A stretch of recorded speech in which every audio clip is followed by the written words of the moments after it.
guys, welcome back to my channel. So, today's our vlog is gusto ko lang magpasalamat sa inyo guys, sa lahat ng mga sumuporta, sa mga tumulong sa akin, especially sa mga taong naniwala na magagawa ko itong pagbablog.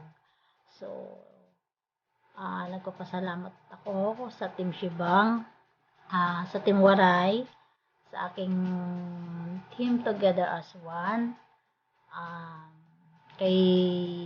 sa aking mga ka-watch to watch, sa Kate Dwayne, kay TLMJ, na walang sawang pag kailangan ko talaga ng tulong, isang chat ko lang, ayan, kahit nag-aantay ako ng isang taon bago siya makapag-reply. So, naano niya naman. Lalo na nung nag-apply ako ng for monetization kay YouTube. So, siya ang nag-guide sa akin. Isang send ko lang sa kanya ng PM. Ayun, nire-replyan niya naman ako agad. Kay Ate Jet, kay Krisa G Channel, thank you. Sino pa ba? Kay Ate Mayo, kay Marisa, kay Sir Fidel, siya nga pala, kay Ma'am Charmaine, ayun.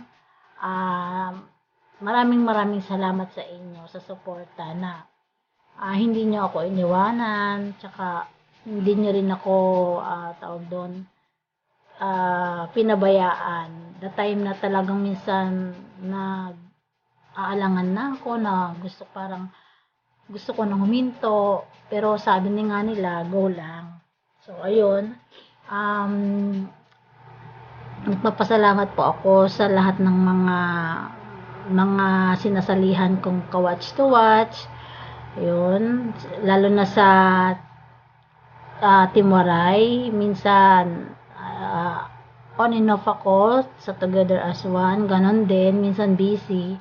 So ngayon, dahil monetize na ang ating channel, so parang nabuhayan na naman ako ng loob mag-vlog.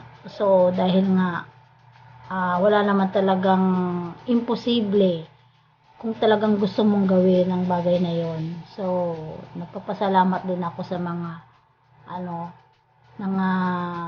tumulong sa akin, sa family ko, sa asawa ko, na minsan alam niya na pag nagpipremiere ako, hindi siya tatawag kasi nga LDR.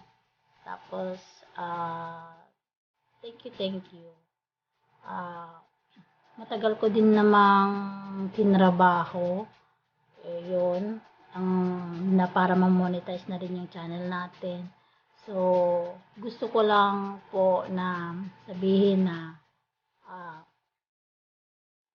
ayun, gagawin ko yung best ko kung sa pagbablog, kahit minsan nahihiya or minsan napanghihinaan ng loob. So ayun, gagawin ko mga inspirasyon yung mga mga kasamahan ko sa sa pagbablog na to. So siguro ang masasabi ko lang sa ngayon is yung gagawin ko yung best ko. Sabi nga nila, patience is the virtue. Kung hindi ka rin naman kasi magtiyaga sa ginagawa mo, para talagang ang hirap mong maabot yung gusto mo. So nagpapasalamat ako dahil nga nandyan kayo na tumutulong sa akin, at sana hindi kayo magsawa sa mga vlog ko na minsan walang kakwenta. So ayun, papasalamat po ako. Yun lang po yung masasabi ko sa ngayon. So sana po supportahan nyo po yung channel ko sa Kat's Daily Mix Vlog. So ayun po, kahit na minsan kaya tayo para lang makagawa tayo ng content, sana sana rin lumawak po yung kaalaman ko sa pagbablog, sa paggawa ng video. So sana rin maging tuloy-tuloy na to, na magkaroon tayo ng tawag doon, magandang sa YouTube. Ayun lang po.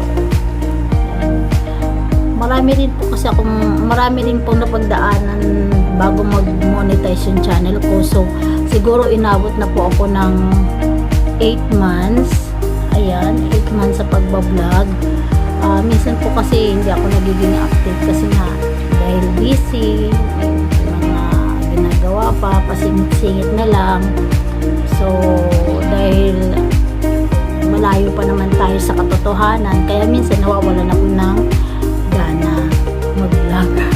So ayun, thank you po sa lahat. Hindi ko po kayo maisa-isa sa lahat ng mga sinasalihan kong watch to watch, lalo na nung nagsisimula ako kay Sir Mike, nangingisda talaga ako. So kailangan ko makapag 1K subscriber para lang ma-meet ko yung kay YouTube, then pati sa 4,000 watch hour. So kailangan makipaglabanan tayo. Yan, lalo na sa ating pagsali sa premiere. So ayun po, dahil sa pagsasali natin sa premiere, sana naman tumaas yung revenue natin, magkaroon tayo ng more na views. Then ayun, maraming salamat po sa lahat ng mga taga-subaybay ng aking channel, at sa mga hindi pa po nakasubscribe ng aking YouTube channel, please do like, subscribe po sa aking Kat's Daily Mix Vlog, at sa akin pong Facebook page na Katok Mga Misis, and then sa Catherine Mendoza Dimerin sa aking Facebook page po. Thank you po sa lahat ng sumuporta. Mabilis ang pasasalamat po talaga sa inyo, at buong puso ko pong magpapasalamat sa mga sumuporta sa akin na hanggang ngayon naka-stick pa rin mag-subscribe sa aking YouTube channel. Thank you po talaga. Ngayon gagawin ko po ang aking best. So thank you po, and God bless you.